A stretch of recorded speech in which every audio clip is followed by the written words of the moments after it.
Sosok Immanuel Ebenezer kena OTT KPK. Dulu pendukung militan Jokowi Ma'ruf Amin. Wakil Menteri Ketenagakerjaan Immanuel Ebenezer, atau Nul yang kena operasi tangkap tangan Komisi Pemberantasan Korupsi, KPK. Hal itu diungkapkan Wakil Ketua KPK Fitroh Rohcahyanto saat dikonfirmasi Kompas.com, Kamis, 21 Agustus 2025. Meski demikian, Fitroh belum menyampaikan kasus korupsi yang menjerat Nul. Immanuel Ebenezer merupakan politisi Partai Gerindra. Nul dulu dikenal sebagai Ketua Relawan Jokowi Mania, Joman. Ini bakal mendampingi Yasserli yang ditunjuk menjadi menteri dalam Kabinet Merah Putih yang dibentuk oleh Presiden Prabowo.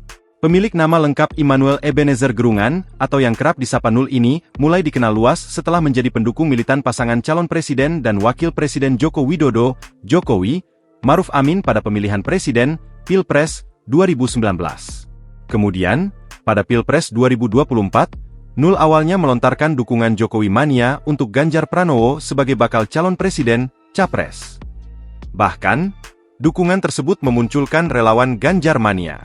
Padahal, Partai Demokrasi Indonesia Perjuangan, PDIP, belum mengumumkan bakal Capres yang akan diusung pada Pilpres 2024. Akibatnya, sempat terjadi ketegangan antara relawan Jokowi Mania dengan sejumlah politikus PDIP.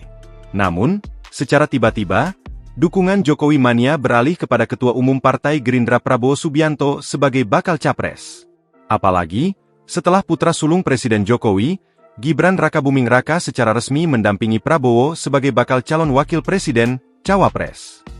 Hingga akhirnya, Nul membubarkan relawan Ganjar Mania dan membentuk relawan Prabowo Mania 08. Sejak saat itu, pria kelahiran 22 Juli 1975 ini turut berjuang memenangkan pasangan Prabowo Gibran pada Pilpres 2024. Pada saat yang sama, Nul bergabung dengan Partai Gerindra. Bahkan, dia maju sebagai calon anggota legislatif, caleg, pada pemilihan legislatif, Pileg, 2024. Maju sebagai caleg dari daerah pemilihan, Dapil, Kalimantan Utara, Nul meraup 29.786 suara. Tetapi, dia tidak berhasil lolos sebagai wakil rakyat di Senayan. Download Tribun X sekarang, menghadirkan lokal menjadi Indonesia.